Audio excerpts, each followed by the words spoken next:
पीयूष जी, आपका न्यूज़ 18 के इस स्पेशल शो में बहुत स्वागत। आप यहाँ हमारे स्टूडियो में आए, आपका बहुत बहुत धन्यवाद। नमस्कार, थैंक यू। चुनाव गर्मी में है, तीन राउंड हो चुके हैं। आपका चुनाव 20 मई को है। पहला सवाल, आप पहली बार चुनावी मैदान में उतरे हैं, कैसा लग रहा है आपको? बहुत आनंद आ रहा है।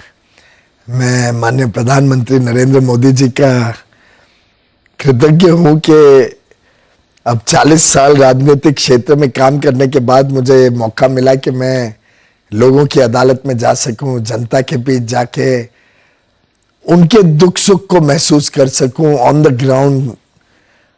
और एक प्रकार से 40 सालों में कई चुनाव देखे, कई चुनावों की रणनीति बनाई, कई चुनावों में दूसरों के लिए काम किया।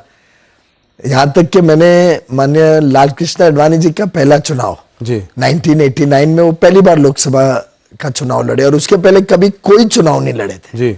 और लगभग हमारी उम्र भी सेम है, मस्ट हैव बीन 62 साल के थे तब जी। पर अपने आप जब व्यक्ति उम्मीदवार होता है जी तो एक अलग ही स्वाद भी है, एंग्जाइटीज भी होती है जी।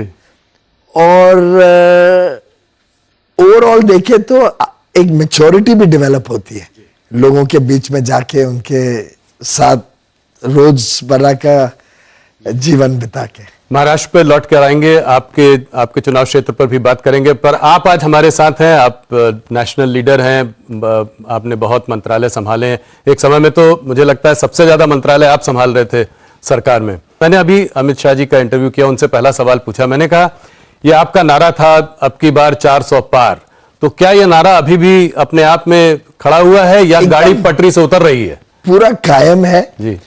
और जब आप जमीन पर उतरते हो, जब आप लोगों के बीच जाते हो, उनका प्रतिसाय, उनका रिएक्शन, और पॉलिटिकल लीडर्स समझ लेते हैं ऑडियंस के रिएक्शन से कि क्या रिस्पांस मिल रहा है, स्पीच के दौरान क्या रिस्पांस है, विषय के दौरान क्या रिस्पांस है। मेरा तो व्यक्तिगत मानना है कि 400 पार तो होगा ही, पर जिस प्रकार के बहुत ही भद्दे, विवादित और ओछे तौर के वक्तव्य विपक्ष कर रही है, जिस प्रकार के मुद्दों को फेक नैरेटिव्स द्वारा टर्न करने की कोशिश कर रही है, जिस प्रकार से आपसी अंदरूनी झगड़े इंडिया अलायंस में सामने आए, केरल में सीपीएम और कांग्रेस के बीच की कुश्ती, वेस्ट बंगाल में दोस्ती कर रहे हैं लेकिन वेस्ट बंगाल में टीएमसी और कांग्रेस लड़ रहे हैं, तो ये जो पूरा विपक्ष ने अपने आप को एक्सपोज कर दिया है एक बड़े ही कमजोर विपक्ष के रूप में। ना उनके पास कोई नेता है, ना कोई नेतृत्व है, ना कोई नीति है, ना कोई नियत है देश के प्रति कैसे वो सद्भावना से और संवेदनशीलता से काम करेंगे।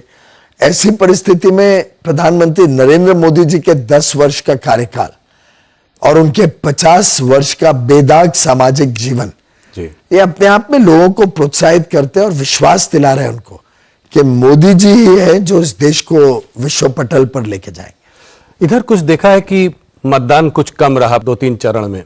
ये भी देखा गया थोड़ा, अभी अगर आप देखें तो पिछले कुछ दिनों से स्टॉक मार्केट में भी थोड़ा उतार है, FII सेलिंग आ रही है, कुछ ऐसी खुशफुसाहट चल रही है कि शायद जो नंबर आप लोग सोच रहे थे उस नंबर के आसपास आप लोग ना पहुंच पाए। आपने मुझे 4 महीने पहले 330 का नंबर भारतीय जनता पार्टी के लिए दिया था, तो क्या आंकड़ा देख रहे हैं आप? क्या इसमें कुछ भी सत्य है कि मतदान कम होने की वजह से ओवर कॉन्फिडेंस बीजेपी में आ गया है, घर से जो है वर्कर और कार्यकर्ता आपके बाहर नहीं आ रहे हैं? इस नैरेटिव को आप कैसे देख रहे हैं? सबसे पहले तो मैं स्पष्ट कर दूं कि 330 का जो मैंने आंकड़ा आपको दिया था वो था before our alliances with JDU, जी जी, before our alliance with Chandrababu Naidu's TDP and before any alliance in Tamil Nadu जी। तो ये है मेरे ख्याल से सितंबर अक्टूबर की बात होगी। जी जी, बहुत 4-5 महीने पुरानी बात। उसके बाद ये सब डेवलपमेंट्स के बाद ये आंकड़ा बढ़ते ही गया है जी। इससे भाजपा का भी आंकड़ा बढ़ा और हमारी एक ओवरऑल एनडीए अलायंस का भी आंकड़ा बढ़ा। इसके साथ साथ परिस्थितियों में भी फर्क पड़ा। उदाहरण के लिए पश्चिम बंगाल और उड़ीसा और तेलंगाना, ये 3 ऐसे स्टेट्स हैं जहां बड़े स्पष्ट रूप से भाजपा की जो परफॉर्मेंस हम पहले आकलन लेते थे उससे कई अधिक लोगों में प्रतिसाय और प्यार और आशीर्वाद मिल रहे हैं। केरल, तमिलनाडु, आंध्रा हम लगभग समझते थे कि बीजेपी का नंबर कुछ नहीं आएगा वहां पे। अब ये तीनों स्टेट्स भी बड़े प्रॉमिसिंग लगने लगे। केरल और तमिलनाडु में अकाउंट खुलेगा इस बार? हाँ, इस बार अवश्य खुलेगा, वो तो लगभग सभी लोग मानते हैं। केरल में अकाउंट भी खुलेगा और शायद वो अकाउंट ऐसा खुलेगा कि चौंकाने वाला होगा, both in terms of seats and in vote share. Vote share में तो सब इस बात को मानते हैं, सीट कन्वर्जन होगा। सीट्स में भी 2 या 3 सीट्स ऐसी हैं जिसमें हम बहुत स्ट्रांगली रेस में हैं। एक तो पक्का जीतेंगे, तो मुझे लगता है कि तमिलनाडु नहीं, केरल की बात करें। तमिलनाडु भी लगभग ऐसी स्थिति है, 2 तो जीतेंगे और 4-5 में हम अच्छी रेस। और अगर पूरा साउथ देखें जहां पे करीब मान लीजिए लगभग 130 सीटें हैं, तो उसमें पूरा साउथ देखिए तो एक जमाने में हम 3-4 स्टेट्स में लगभग ना के बराबर थे जी। और आज हम अकेली पार्टी है जो हर स्टेट में प्रेजेंट है जी। जैसे ही हम केरल, तमिलनाडु में अकाउंट खोल लेते हैं, आंध्रा में तो अच्छा रिजल्ट आएगा इस बार, लगभग स्पष्ट है। कल आपने विजयवाड़ा का रिस्पांस अवश्य देखा होगा, अद्भुत था। फिर तेलंगाना में जो स्थिति बनते जा रही है उसमें हमारी we are far ahead of the opposition और even of the ruling party there now. फिर कर्नाटक में लगभग we been able to maintain our position. Karnataka में आप लोगों की बहुत भारी जीत थी पिछली बार, मेंटेन कर पाएंगे उसको? कह रहे हैं लोग कि वहां पे थोड़ा माहौल दबा हुआ है। 1-2 सीटों में कभी माहौल आगे पीछे हो सकता है, पर मुझे नहीं लगता कि इस बार और पिछली बार में बहुत लंबा चौड़ा फर्क होगा, क्योंकि ये राष्ट्र का चुनाव है, देश का चुनाव। लोगों को ध्यान में है कि इससे देश का नेता चुना जा रहा है, देश की सरकार। और इतना तो सब मानते हैं कि वो जो पुराने काली घटा वाले दिन थे, यूपीए के भ्रष्टाचार से लिप्त प्रधानमंत्री जो करते हैं उसको एक युवराज उठा के प्रेस कॉन्फ्रेंस में ध्वस्त कर देते हैं, रोज हर हफ्ते महीने एक नया भ्रष्टाचार का कांड बाहर खुलता है।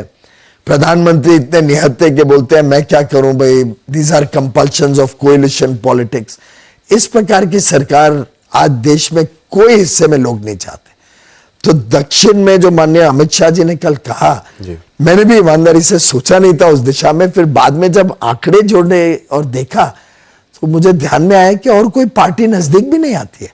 जितनी सीटें हम सभी स्टेट्स मिला के, कर्नाटक, तेलंगाना, आंध्रा और केरल, तमिलनाडु, तो सभी मिला के। तो आंकड़ा क्या है 130 में आपको क्या लगभग दिखता है? मैंने एग्जैक्ट आंकड़ा नहीं किया, but we will be the single largest amongst all the parties contesting in South India.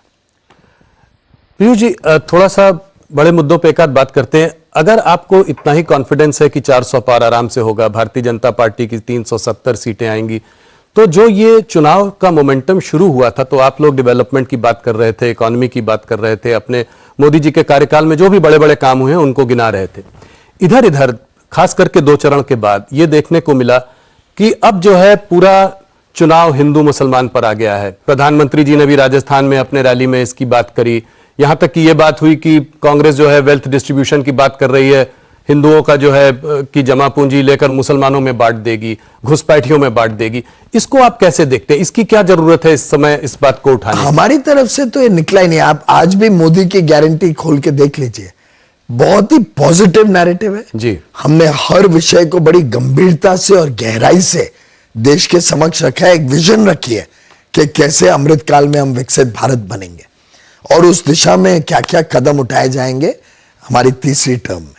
मुझे लगता है कि दुर्भाग्यपूर्ण है कि कांग्रेस के मैनिफेस्टो आने के बाद उनका पोल खोल हो गया, उनका खुलासा हो गया कि वो अभी भी तुष्टीकरण की सोच में है। वो अभी भी सैम पिट्रोडा जी के दिखाए हुए आर्थिक विषयों पे चलने की सोच रहे हैं।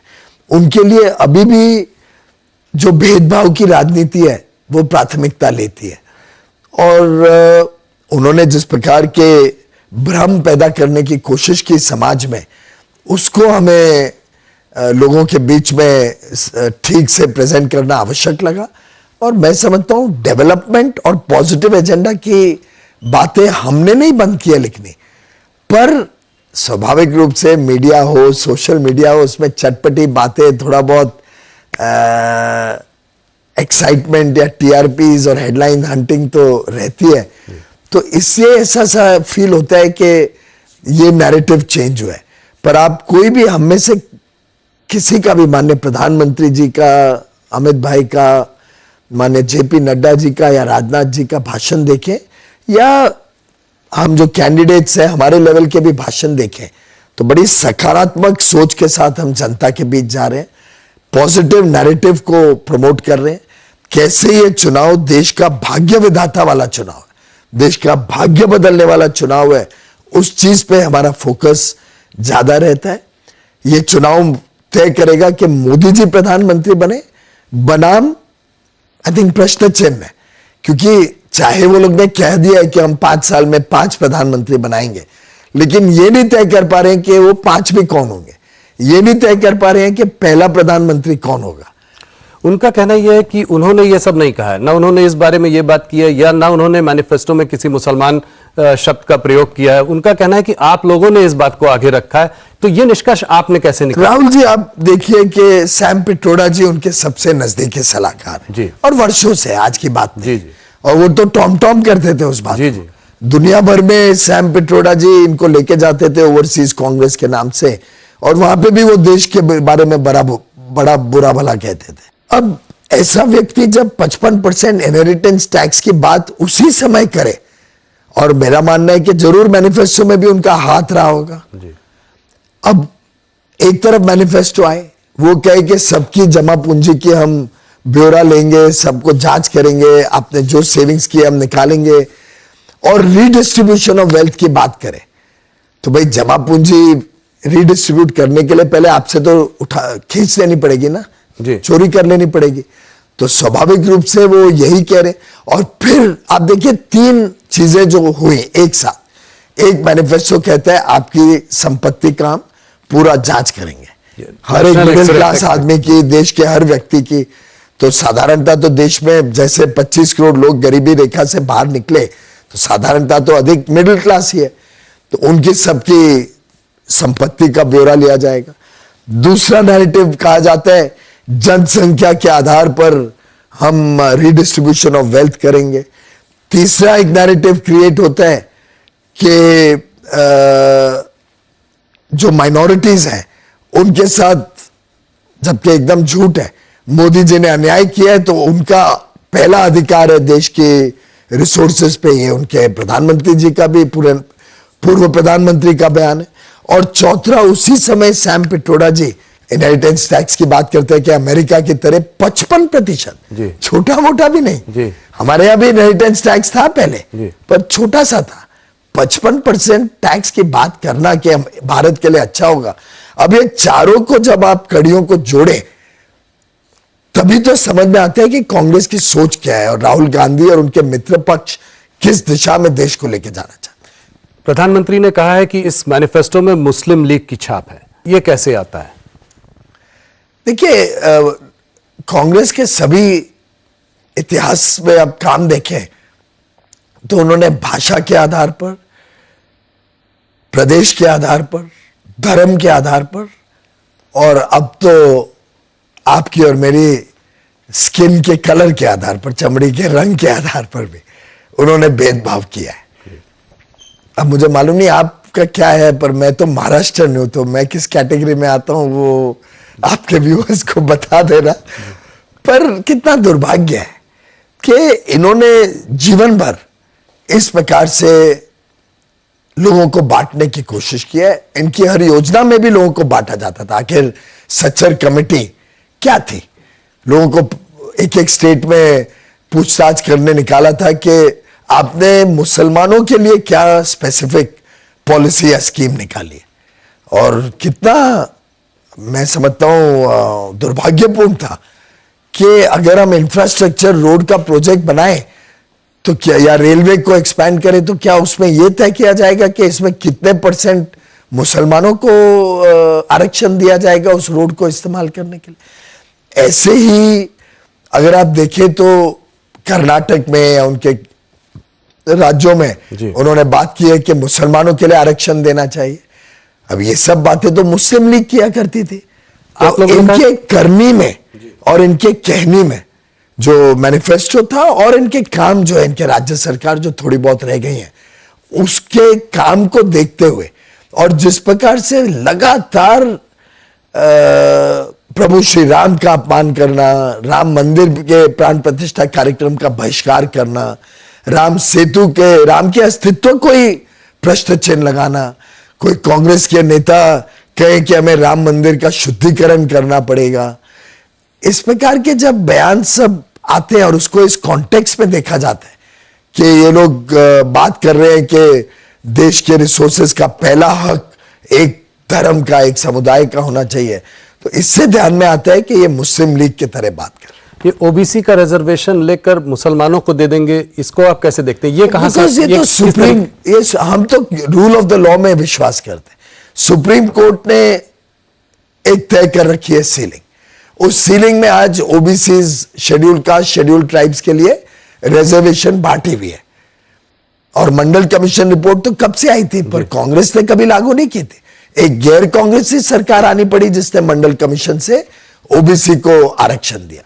अगर आप देखें तो हमने जब आरक्षण इकोनॉमिकली बैकवर्ड कास्ट को दिया तो वो भी हमने outside the OBC SC ST quota दिया, जिससे उसको टच नहीं किया।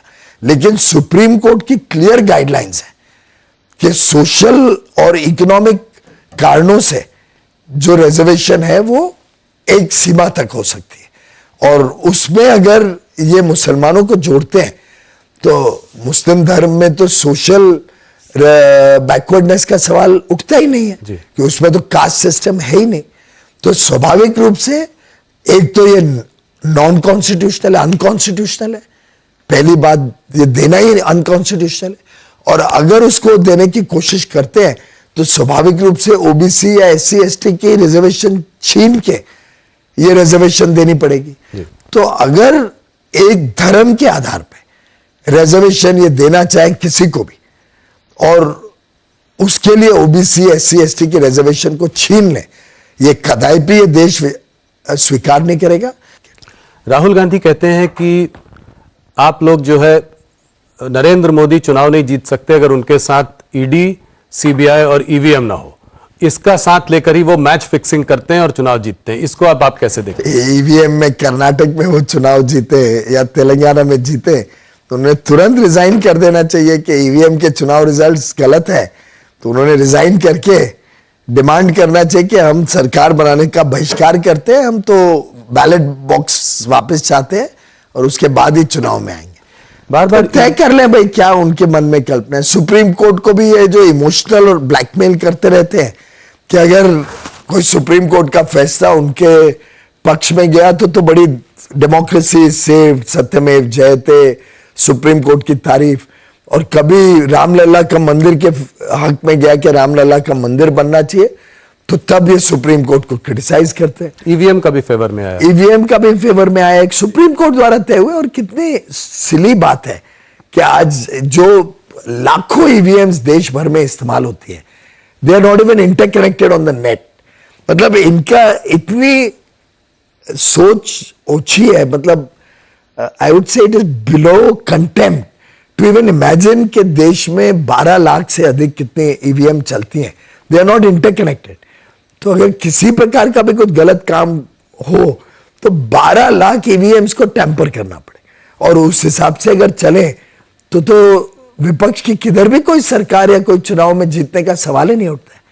तो बड़ा सिली नैरेटिव है, पहले से जानते हैं कि हारने वाले हैं, तो अभी से ग्राउंड्स बना रहे हैं कि क्या नैरेटिव क्रिएट करेंगे जिससे राहुल गांधी की हार है, इससे बचाने के लिए ये ईवीएम की हार है, कल को बोल देंगे शरद पवार की वजह से हार गए, कल बोल देंगे उद्धव ठाकरे की वजह से हार गए, क्योंकि उन्हें राहुल गांधी और गांधी नेहरू परिवार को बचाना है। रही बात ईडी सीबीआई की, मैं समझता हूं कानून अपना हिसाब से चलता है, there is a rule of law. आपने भ्रष्ट काम किए तो आप पकड़े गए, अगर if you got caught with your hand in the till तो कानून अपना काम करेगा ही। पर एक बात तो है पीयूष जी की ज्यादातर जो केसेस ईडी के जो रेड्स हो रहे हैं वो ऑपोजिशन पार्टीज में ही हो रहे हैं। अभी एक नेशनल न्यूज़पेपर ने एक रिसर्च भी किया था, उन्होंने देखा कि करीब 25 नेता जो बीजेपी छोड़कर अन्य पार्टियों में चले गए, उनमें से 23 नेताओं के खिलाफ या तो केस ड्रॉप हो गए या उसको ठंडे बस्ते में डाल दिया गया।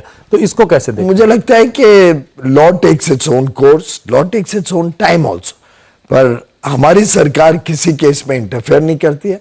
ये इंडिपेंडेंट एजेंसीज हैं, इनको अपना काम करना है।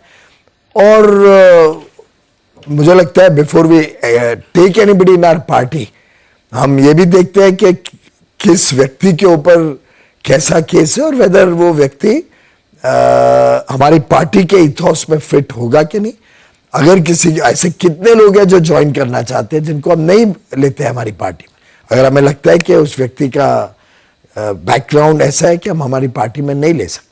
और अगर उनके अगेंस्ट केसेस चल रहे हैं, आपकी पार्टी ज्वाइन कर चुके हैं, तो वो नहीं दबाए जाएंगे? वो तो कानून will take its own course. ऐसे कोई केस हमारी वजह से बंद हो जाएंगे तो संभव नहीं है, क्योंकि ये एजेंसीज इंडिपेंडेंटली चलती है, कोई हमारे कहने पे नहीं चला सकता। एक और नैरेटिव जो थोड़ा यहाँ पे चला है चुनाव में पिछले कुछ चरणों में, वो रहा है इंडिया पाकिस्तान का नैरेटिव। और उसमें शुरू में ये हुआ कि ये भारत वो भारत नहीं है जो तमाशा देखता रहेगा, खड़ा होके घर में घुस कर मारेगा। कुछ ये भी बातें चली थी, कुछ गार्डियन में एक फॉरेन पब्लिकेशन, उसमें आर्टिकल भी आया था कि कुछ हमारी इंटेलिजेंस एजेंसीज ने कुछ 20 टेररिस्ट को पाकिस्तान के सॉइल में मारा। तो ये सब, इन सब पे टिप्पणियां भी हुई हैं हम लोगों ने। तो इसको आप कैसे देखते हैं? मणिशंकर अय्यर जी ने अभी आके कहा कि जो है पाकिस्तान के संग हमको खिलवाड़ नहीं करना चाहिए, ऐसे में उनको ये नहीं समझना चाहिए कि उनके पास एटम बॉम्ब है, वो भी रिएक्ट कर सकते हैं। तो इसको आप कैसे देखते हैं? ये भी एक तरीके से तुष्टीकरण का ही नैरेटिव है।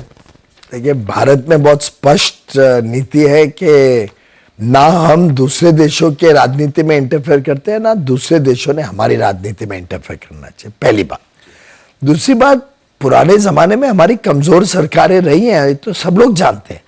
टेररिस्ट हमारे देश में, और मैं तो मुंबई का हूं, मुंबई में आके जिस प्रकार से हमें terrorist have held us to ransom, और कितने हमने हादसे देखे हैं मुंबई में, चाहे बॉम्ब ब्लास्ट हो या टेरर अटैक हो 2008 का। ऐसी परिस्थिति में ये जो 29 सरकारें कांग्रेस ने इस देश को दी, उसका जरूर हर देशवासी को दुख है।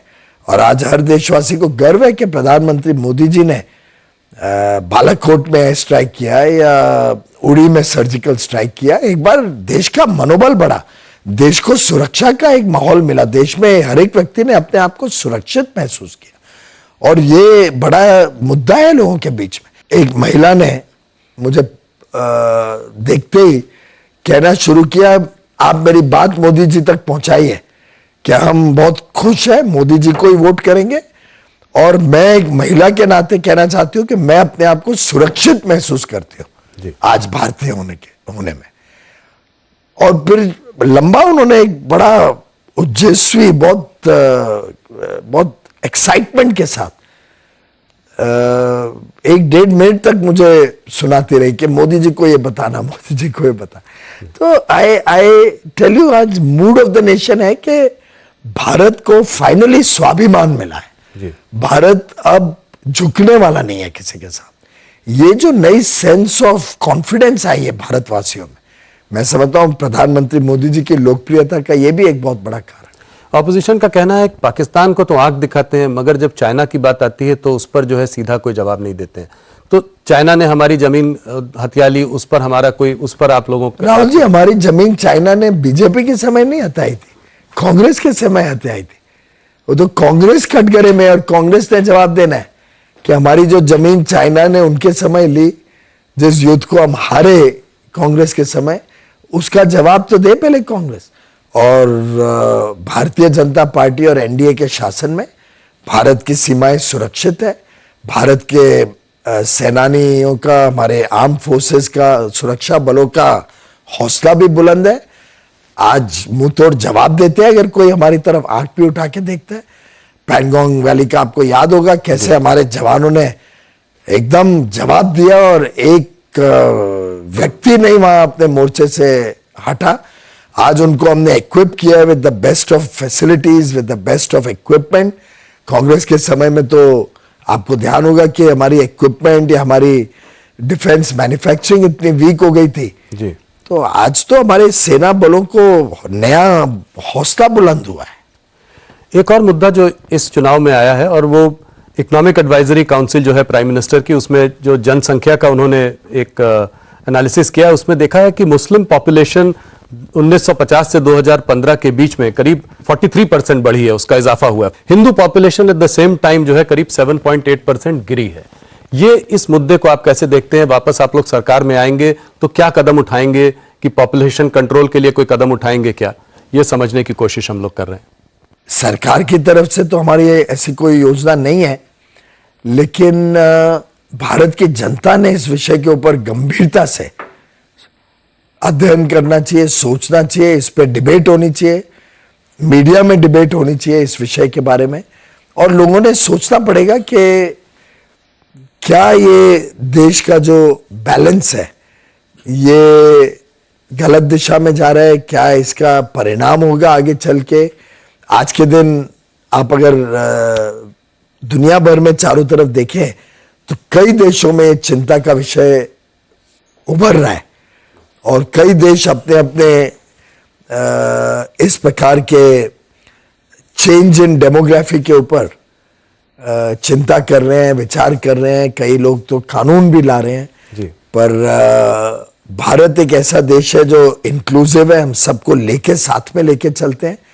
हम लोग आज मुंबई में है, महाराष्ट्र की बात करते हैं। अहम स्टेट है इस चुनाव में, ये आप मानेंगे। पिछली बार आप लोग शिवसेना के साथ थे, 48 में 41 सीटें यहां मिली थी। इस बार थोड़ी खिचड़ी है, दो दल टूट गए हैं, एक दल आपके साथ है, एक दल प्रधानमंत्री डुप्लीकेट शिवसेना बोलते हैं। तो इसको इस बार आप कैसे देखते हैं? 28 सीटों पर आप लड़ रहे हैं और 23 सीट पिछली बार भारतीय जनता पार्टी की आई थी। क्या ये डिफेंड कर पाएंगे? क्योंकि बिग पिक्चर में महाराष्ट्र बहुत इंपॉर्टेंट है आप लोगों के लिए। आपको याद होगा 2019 का लोकसभा चुनाव नरेंद्र मोदी जी के नाम पे लड़ा गया जी। मुझे अभी तक याद है कि हमारे यहाँ के एमपी को, शिवसेना के एमपी को जिताने के लिए मैं गली गली में घुमा हूं, हर एसोसिएशन और रेजिडेंट वेलफेयर एसोसिएशंस की मीटिंग्स में लोगों को कहा है कि आप मोदी जी को देख के वोट करिए। मोदी जी का चुनाव है, देश के प्रधानमंत्री चुनने का चुनाव। शिवसेना के एमपी जीते थे मोदी जी के नाम पे, और वो भली बात वो सब समझते हैं। ऐसे ही 19 के असेंबली इलेक्शन में देवेंद्र फडणवीस मुख्यमंत्री बनेंगे, बार बार कहा जाता था, उजागर होता था। कई ऐसे स्टेजेस पे पब्लिक मीटिंग्स में जहां उद्धव ठाकरे जी भी बैठे रहते थे, तो ये कहा जाता था कि देवेंद्र फडणवीस को मुख्यमंत्री बनाना है इस चुनाव। उसके बाद विश्वासघात उद्धव ठाकरे जी ने किया, मोदी जी के साथ, देवेंद्र फडणवीस के साथ। आखिर हमारा गठबंधन था, गठबंधन ने वोट लिए थे, मेजॉरिटी ली थी, लेकिन उनकी जो महत्वाकांक्षा थी किसी ना किसी तरीके से मुझे मुख्यमंत्री बनना है और शायद अपने लड़के को स्थापित करने की जो चाहत थी, उस लालच में उन्होंने त्याग दिया बाला साहेब ठाकरे का हर एक वो असूल जिसके लिए शिवसेना खड़ी हुई थी। हिंदुत्व को त्याग दिया उन्होंने। बाला साहेब ने जो बड़ा फेमस उनका वाक्य है कि मैं अपनी पार्टी बंद कर दूंगा लेकिन कांग्रेस से कभी गठबंधन नहीं करूंगा, उसको त्याग दिया। और तुष्टीकरण की राजनीति के साथ उद्धव ठाकरे जी जाके राहुल गांधी की गोद में बैठ गए। मैं समझता हूं कि शिवसेना के अंदरूनी इसका काफी गुस्सा था। एमपी एमएलए भी देख रहे थे कि उनका अगली बार कोई अस्तित्व नहीं रहेगा इस प्रकार से, और इस परिस्थिति में लगभग पूरी शिवसेना ने तय किया कि हमें नेता बदलना पड़ेगा। और जब नेता बदला, उन्होंने एकनाथ शिंदे जी को नेता बनाया, तो कुछ लोगों ने तय किया कि वो पार्टी के बाहर रहेंगे। उद्धव ठाकरे जी एक स्प्लिंटर ग्रुप बन के रह गए, कुछ 2-4 सीनियर लीडर्स ही हैं उनके पास, बाकी पूरे एमपीज एमएलए अधिकांश तो ओरिजिनल शिवसेना के साथ ही। तो ये कोई स्प्लिट नहीं है, शिवसेना इज इंटैक्ट, छोटा स्प्लिंटर ग्रुप बाहर है। वैसे ही Rashtravadi Congress, Ajit Pawar is the natural leader. Sharad Pawar अपनी लड़की को बचाने के लिए उन्होंने अपनी पार्टी को त्याग दिया, नहीं तो 14 में भी बीजेपी के साथ गए, 17 में जाना चाह रहे थे, 19 में गए और फिर बैक ट्रैक किया। ऐसा नहीं लगता कि कुछ सिंपैथी हो सकती है उद्धव ठाकरे और शरद पवार की? सिंपैथी तो मोदी जी और फडणवीस के लिए होगी, क्योंकि आफ्टर ऑल धोखा तो इनको दिया गया, बैक स्टैप तो इनको किया गया, विश्वासघात तो मोदी जी और फडणवीस जी के साथ हुआ। तो इफ एट ऑल सिंपैथी होगी तो अधिकांश लोगों में इनके लिए सिंपैथी होगी, कुछ मात्रा में अजीत पवार के लिए सिंपैथी होगी जिसको पॉन बनाया गया अपोजिशन का कहना है कि आप लोग इतने कॉन्फिडेंट हैं महाराष्ट्र में एक तरफ, और दूसरी तरफ प्रधानमंत्री कह रहे हैं कि शरद पवार और उद्धव ठाकरे, शरद पवार जो है अजीत पवार को ज्वाइन कर सकते हैं। तो ये कोई मैसेजिंग है, इसको कैसे पढ़ा जाए, इसको कैसे देखा जाए? मुझे लगता है उन्होंने तो सिर्फ जब शरद पवार जी ने घुटने टेक दिए और उन्होंने बताया कि अब हम हमारी पार्टी या छोटी पार्टियां कांग्रेस में विलीन हो जाएंगी, तो ये स्पष्ट हो गया। और ये बारामती के चुनाव के बाद का, तो ये तो स्पष्ट हो गया कि उनका अंदाजा आ गया है कि बारामती में सुनेत्रा पवार जी जीत रही है और सुप्रिया सुले जी हार रही है। और उनको ध्यान में है कि उनके पास तो एक ही लक्ष्य है कि कैसे सुप्रिया सुले जी को बचाना। तो अब तो ना उनके पास राज्यसभा रहेगी देने के लिए, लोकसभा हार जाएंगे, तो इसलिए शायद उन्होंने सोचा होगा कि मैं सुप्रिया सुले को कांग्रेस ज्वाइन करा दूंगा, पार्टी में और कुछ तो रखा ही नहीं है। तो सुप्रिया सुले जी कांग्रेस ज्वाइन कर देंगी तो वैसे ही उनका जो स्प्लिंटर ग्रुप है उसमें भी कुछ ज्यादा रहेगा नहीं। वैसे ही उद्धव ठाकरे जी तो कांग्रेस की बी टीम बन गए, उनके ही कहने पे, उनके ही सलाह मशूरे पे चल रहे हैं। तुष्टीकरण की राजनीति has become the calling card of Uddhav Thackeray ji, जो कितनी हैरानी की बात है। उन्होंने हिंदुत्व को त्याग दिया, बाला साहेब के सभी मूल सिद्धांतों को त्याग दिया। इस बार महाराष्ट्र में काफी मुसलमान उद्धव ठाकरे सेना को वोट कर रहे होंगे। हाँ, आजकल तो मुसलमान वोट्स की राजनीति के पीछे उद्धव ठाकरे जी दौड़ के जा रहे हैं। इसलिए मैंने कहा कि बाला साहेब को तो कितनी तकलीफ हो रही होगी आज के उनके लड़के के व्यवहार को देख के, पर उनको यह भी संतुष्टि होगी कि एकनाथ शिंदे जी ने उनके मूल सिद्धांतों को अभी भी संभाल के रखा है और शिवसेना उनकी इंटैक्ट है। दुर्भाग्य है कि खुद का लड़का ही वो सिद्धांतों को छोड़ गया। लेकिन मेरा मानना है कि जो हमारी नीति है, हमारे महायुति की नीति है, हम मुसलमानों को भी इनवाइट करते हैं। और मैं तो अपने क्षेत्र में देख रहा हूं भारी मात्रा में हमारे मुस्लिम भाई बहन हमारे को समर्थन दे रहे हैं, हमारे साथ हैं। कल भी पूरा एक बड़ा ग्रुप हॉकर्स का आया था मेरे कार्यालय में। उन्होंने सबने कहा मोदी जी ने हमारे ध्यान रखा है, हमें स्वनिधि योजना दी, हमें अलग अलग प्रकार की योजनाओं से लाभ मिला है, ट्रिपल तलाक के कानून से हमारे माता बहनों को सुरक्षा मिली है, हमारी बेटियों की हमें चिंता रहती थी, हमें मोदी जी ने उससे निजात दिलाई, बेटियों की चिंता से। एक डायरेक्ट सवाल आपसे और पूछना चाहूंगा। आपने मुसलमानों की बात की, पर महाराष्ट्र में यहाँ पे मराठा सेंटिमेंट जो है वो क्या भारतीय जनता पार्टी के अभी थोड़ा अगेंस्ट है? यहाँ पे मराठा एजिटेशन हुआ, मनोज जरांगे पाटिल जी ने जो है एजिटेशन किया।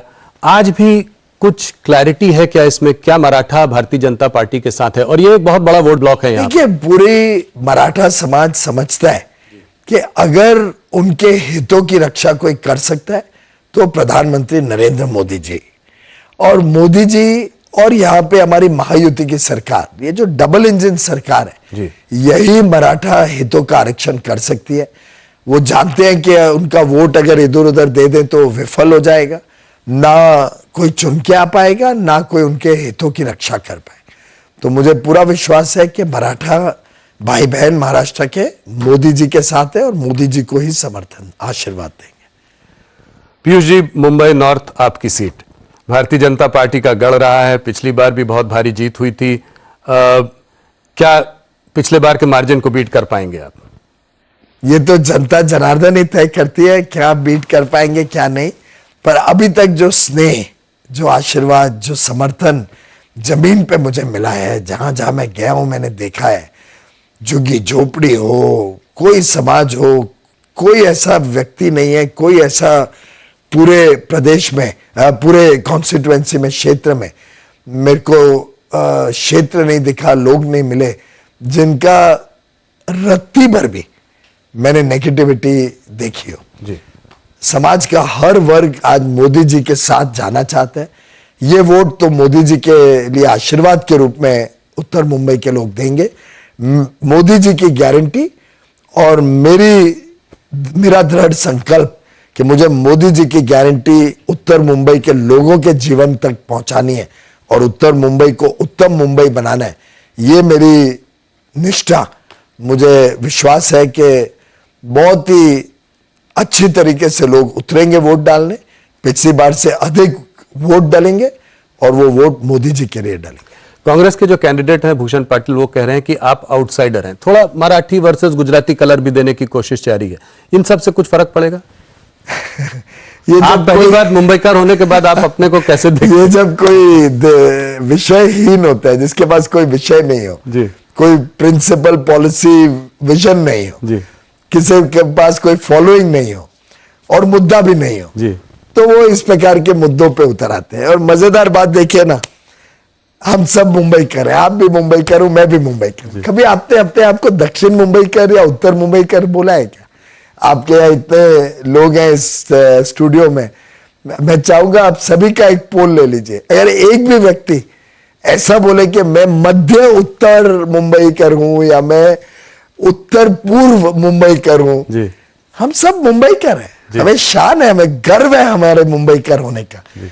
कांग्रेस और उद्धव ठाकरे जी शायद मुंबई को भी बांटना चाहते, देश को तो बांटने की उनकी योजना और नीति है ही, अब वो मुंबई को भी तोड़ना चाहते हैं हिस्सों में और हमारे मुंबईकर को भी एक दूसरे के साथ लड़ाना चाहते हैं। ऐसे ही पार्टी और ऐसे ही व्यक्ति इस प्रकार के वक्तव्य दे सकते हैं। वैसे हास्य की बात है क्योंकि वर्षा गायकवाड़ और मैं, हम दोनों सेम एरिया के, मैं सायन का हूं, वो धारावी की थी, सटे हुए हैं दोनों, एक ही कॉन्स्टिट्यूएंसी है। उन्होंने ये आउटसाइडर वाली बात कांग्रेस की अध्यक्षा के रूप में शुरू की और अब वो स्वयं धारावी छोड़ के बांद्रा सांता क्रूज में आ गई है लड़ने। पता नहीं वो अपने आप को वो इनसाइडर मानती है या आउटसाइडर। आदित्य ठाकरे जी बांद्रा में रहते हैं, I think, I am sure Mumbaikar सभी जानते हैं। अब वहां से छोड़ के वर्ली से एमएलए बने, अब पता नहीं वो वर्ली में आउटसाइडर है या इनसाइडर है, ये भी एक देखने वाली बात होगी। थोड़ा सा हट के दूसरे मुद्दे पे आते हैं।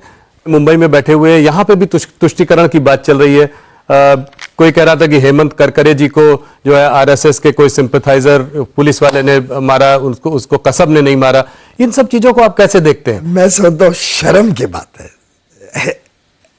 एक हमारे सेना को तो छोड़ सकती है कांग्रेस। कांग्रेस, उद्धव ठाकरे जी, ये जो एमवीए सो कॉल महाविकास अघाड़ी है, इन सब ने कम से कम हमारे सेना बलों का तो मनोबल नहीं तोड़ना चाहिए, उनकी सैक्रिफाइस को तो नहीं बिलिटल करना चाहिए, ओछा बना देना चाहिए। आप देखिए अब बाटला हाउस में भी यही किया था। इन्होंने कश्मीर में भी बार बार हमारे सेनानियों को एक प्रकार से बहुत ही नीचा दिखाया। वो स्टोन थ्रोअर्स उनके लिए अच्छे थे और जो सेना के ऊपर पत्थरबाजी होती थी वो उनको तकलीफ देती थी, इंडिया अलायंस के घटकों को। और अब जब बंद हो गया आर्टिकल 370 हटने के बाद, तो उनको दिखता नहीं है कि कैसे बदलाव आया है लोगों के जीवन में जम्मू कश्मीर।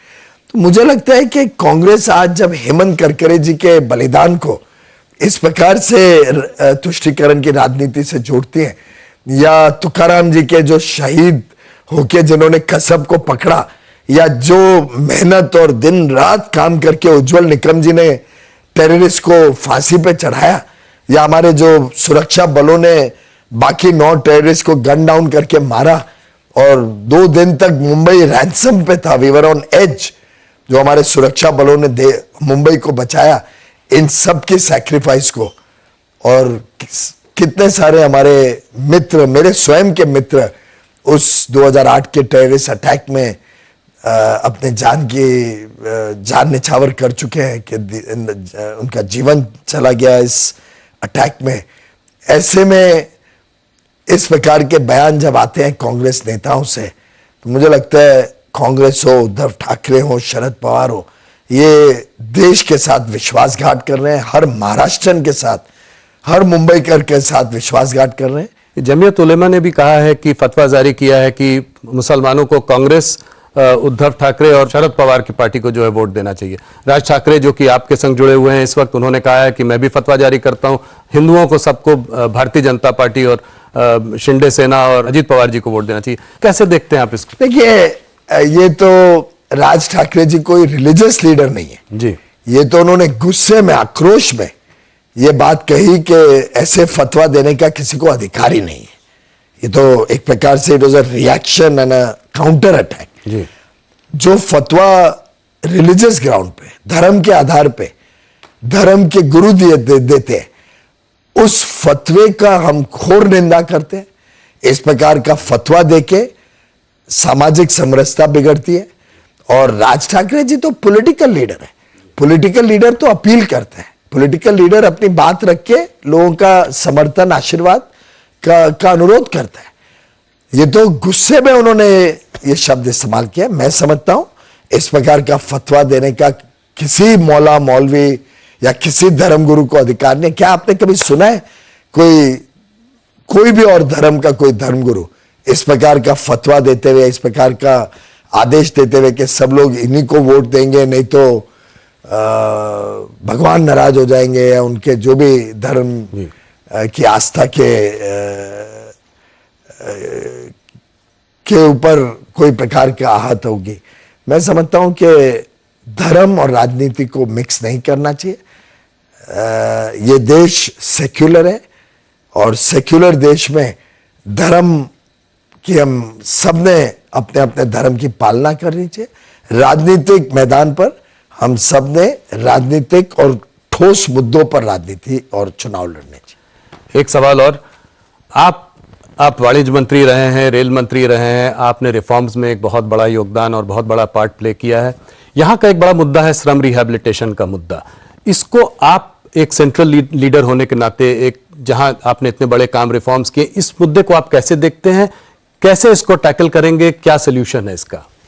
देखिए, मोदी की गारंटी आपने देखी होगी, जी। हमारा संकल्प पत्र 2024 का, ये उसका एक छोटा सारांश है।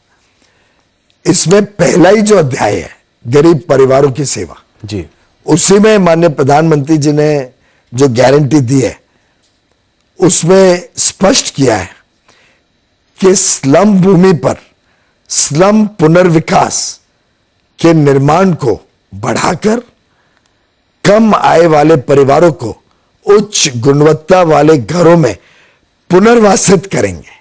यानी जहां स्लम है उधर ही इन सीटू रिहैबिलिटेट करके जो हमारे लो इनकम परिवार हैं, कम आमदनी वाले परिवार हैं, उनको एक अच्छा घर मिले, उनके बच्चों की परवरिश अच्छी हो सके, ये हमारे गारंटी पत्र तक में हमने ली। तो मैं समझता हूं बड़ा स्पष्ट है कि हम तेज गति से देश भर में जितने स्लम्स हैं उनका पुनर्वास करना चाहते हैं। उनको उन्हीं की जगह पे जहां वो रहते हैं उसी जगह पर उनको पुनर्विकास करके नया घर, अच्छा घर मिले, ये हमारा संकल्प है। पीयूष जी, आप हमारे साथ जुड़े, आपने हमारे सारे सवालों का जवाब दिया, बहुत बहुत धन्यवाद। आपको हार्दिक शुभकामनाएं। आपको चुनाव के लिए 20 तारीख को मतदान है, उसके बाद वापस हम लोग मिलेंगे, आपसे फिर पूछेंगे जो आपने प्रेडिक्शन आज किए हैं सही है कि नहीं चुनाव में सरकार बनने के बाद। बहुत बहुत धन्यवाद। धन्यवाद राहुल जी, नमस्कार।